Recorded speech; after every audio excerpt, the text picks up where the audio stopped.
unemployment into four components. So there's four types of unemployment. Now, a lot of times books will skip this first one. All right, the first one is called seasonal unemployment. Seasonal unemployment, as the name suggests, depends on the time of year. The big thing that is seasonal is agricultural work. Crops are grown in summer. Farm workers aren't working. Some people work as seasonal workers. They just don't expect to work in wintertime. You also see construction. Usually the weather's better in summer. More houses are built. More repairs are done. And you'll also see something like Christmas sales. People are hired only for November and December, and then they're not going to be working after the returns in January. And then you have those people no longer working. The government doesn't really do much about this, but what the government does is it adjusts the data. Right? Because if unemployment is really good in summertime and then all of a sudden it drops, this does not mean the economy is collapsing.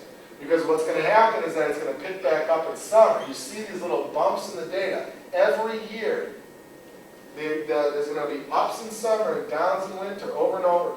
The government just basically corrects it using statistics. It doesn't mean that the government is somehow manipulating the data. They're trying to make things look better than they are or maybe worse than they are.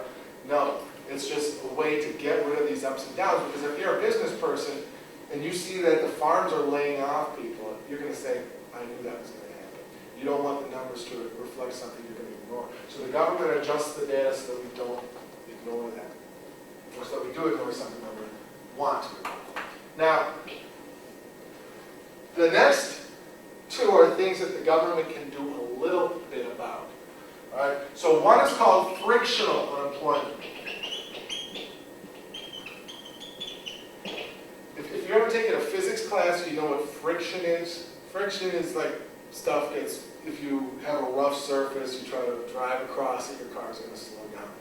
You can ice skate on ice because it's smooth, but you can't ice skate on concrete. You'll just fall over.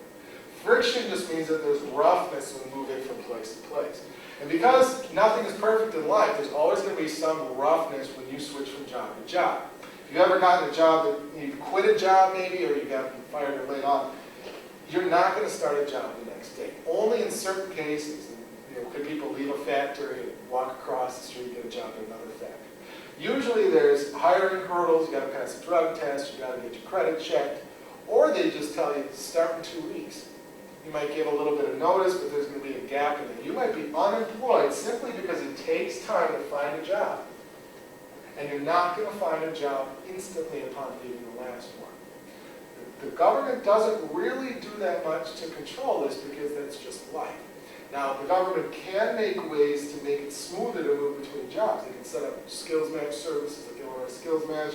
They can set up job placement places, websites and stuff, but they don't really get into changing the nature of life where it's hard to walk on to the next job right after leaving the last one. All right, what the government does a little bit more is something called structural unemployment. Structural unemployment is there's a mismatch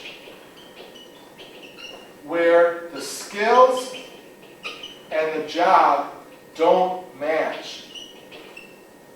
All right, there's a lot of jobs in life that don't exist anymore. Sometimes you can go to an old factory that they turn into a strip mall. It used to make heavy machinery. Someone could work a press. Now it's a strip mall. Are you going to leave the press and go work at docks, work in retail? Or if you think of all the industries that have changed, sometimes people worked in the shipyard. Now you can work in marketing. Are you going to instantly go from the shipyard to marketing? That takes training. That takes a skills shift. And so a lot of times people get very, very skilled at one specific job, one specific computer network, one specific way of doing things. They can be quite good at it and get paid a lot. That job disappears. The next job does not require those specific skills because you earn them, learn them at one specific company. So when you start the next job, you don't have the skills you used to have. So jobs might not require the skills you have. Now you can't find a job because there's no place looking for you particularly. tough. And a lot of times, though, the government promotes skills training. They'll pay for college, maybe community college, and retraining, certifications, and different types. And so the government can help people get skills to match, but that takes time, that takes money, that takes energy to get your skills to match the new job rather than the old one. All right, so government does some things for this, but they can't do too much. Finally, the fourth one,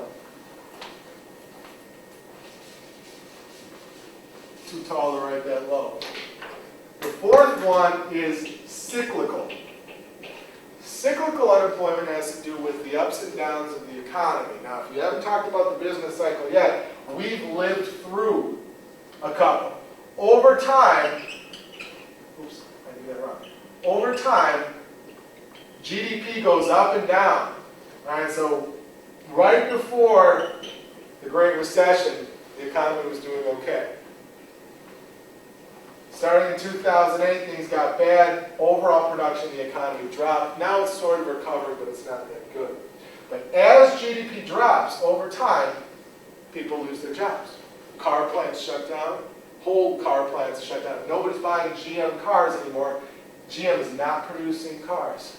They also don't need the labor. They don't need the workers. So unemployment goes down, goes up. Workers lose their jobs, and employment goes down.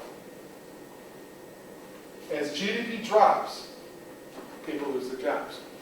As GDP picks up again, those plants open up again, new businesses started, maybe businesses hire again, and you see that as GDP goes up, unemployment drops.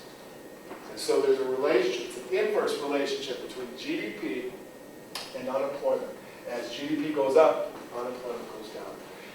That's something that the government might be able to fix because it's been true for what happened in 2008.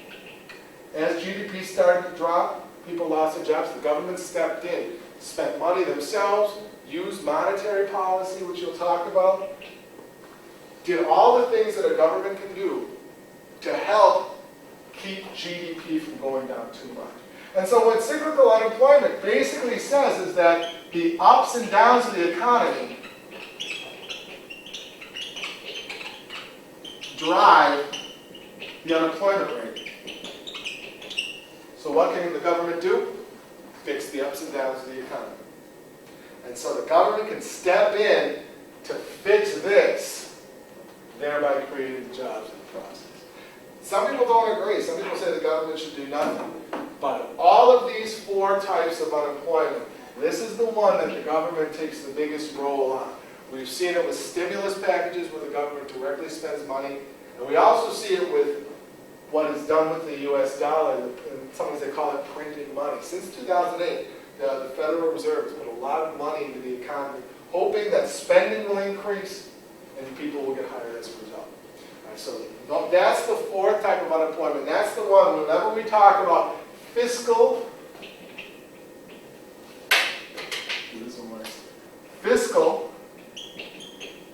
policy or monetary policy. Both of these have been done in the past 5 years to fix the economy and create jobs.